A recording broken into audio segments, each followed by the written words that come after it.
जादुई आम का पेड़। एक गांव था सुंदरपुर। वहाँ एक गरीब विधवा कमला अपनी 2 संतान आरती और मोहित के साथ रहती थी। कमला के पास थोड़ी सी जमीन थी जिस पर वह खेती करके अपना परिवार पालती थी, लेकिन लगातार 2 साल से सूखा पड़ गया और उसकी सारी फसल बर्बाद हो गई। कमला की हालत दिन प्रतिदिन बिगड़ती जा रही थी। कमला ने कहा, अब मैं अपने बच्चों को क्या खिलाऊंगी, भगवान तू ही अब सहारा है। कुछ महीनों बाद बीमारी के कारण कमला चल बसी। अब आरती और मोहित अनाथ हो गए। घर में खाने के लिए बस थोड़ा सा आटा बचा था। आरती बोली, मोहित अब हमें ही खेत संभालना होगा। हाँ दीदी, चलो हम खेत चलते हैं। दोनों भाई बहन खेत में पहुँचे। वहाँ एक पुराना सूखा हुआ आम का पेड़ पड़ा था। मोहित बोला, दीदी इस पेड़ को काट देते हैं, यहाँ सब्जियाँ लगा देते हैं। आरती बोली, नहीं मोहित नहीं, पेड़ भी सजीव होते हैं, चाहे ये फल दे या ना दे, हमें इसे काटने का हक नहीं है। चलो इसकी देखभाल करते हैं और इसे फिर से हरा भरा करते हैं। दोनों रोज उस पेड़ को पानी देते हैं, उसके आसपास की मिट्टी साफ करते हैं और उसे प्यार से सहलाते हैं। कुछ ही हफ्तों बाद पेड़ में नई पत्तियां निकल आती हैं। मोहित बोला, दीदी देखो इसमें तो जान आ गई, फिर से ये पेड़ हरा भरा होने लगा। दिन गुजरते गए। एक दिन अचानक पेड़ पर ढेर सारे हरे हरे आम लग गए। दोनों बहुत खुश हुए। मोहित ने एक आम तोड़ा और जैसे ही खाया उसके बीज से सोना टपकने लगा। दीदी ये देखो, ये तो सोने का बीज है।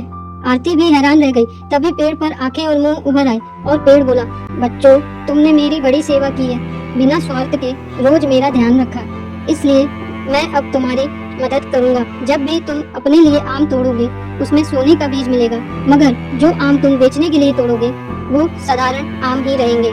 आरती और मोहित ने पेड़ का धन्यवाद किया और आम बाजार में बेचने लगे। गांव भर में उनके आम मशहूर हो गए, मीठे और रसीले। धीरे धीरे उनका घर फिर से खुशहाल हो गया। लेकिन गांव का लालची जमींदार भोलाराम यह सब देख रहा था। एक रात वह चोरी छिपे उस जादुई पेड़ तक पहुंचा और बोला, अब मैं इसका राज जानकर इसे काट डालूंगा और सारा सोना अपना कर लूंगा। जैसे ही उसने कुल्हाड़ी उठाई, पेड़ जोर से हिला और बोला, लालची मनुष्य, तुझे लगता है कि मेहनत और भलाई के बिना धन मिल सकता है? पेड़ ने अपने जादू से भोलाराम को लताओं में बांध लिया। भोलाराम चिल्लाने लगा, मुझे छोड़ दो, अब मैं लालच नहीं करूंगा, मैं यहाँ से जा रहा हूँ।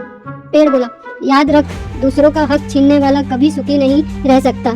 जाओ मेहनत से अपनी जिंदगी बनाओ। पेड़ ने उसे छोड़ दिया। डर से थर-थर कांपता भोलाराम गांव से भाग। आरती और मोहित पेड़ के सामने खड़े होकर बोले, धन्यवाद जादुई पेड़, अब हम हमेशा तुम्हारी सेवा करेंगे। और पेड़ मुस्कुराया और बोला, मैं हमेशा तुम्हारे साथ रहूंगा, तुम सच्चाई और मेहनत के रास्ते पर चलते रहना, बस। और इस तरह भाई बहन ने उस जादुई आम के पेड़ के सहारे गरीबी से निकलकर खुशहाल जीवन बिताया। Thanks for watching. Please one like and subscribe.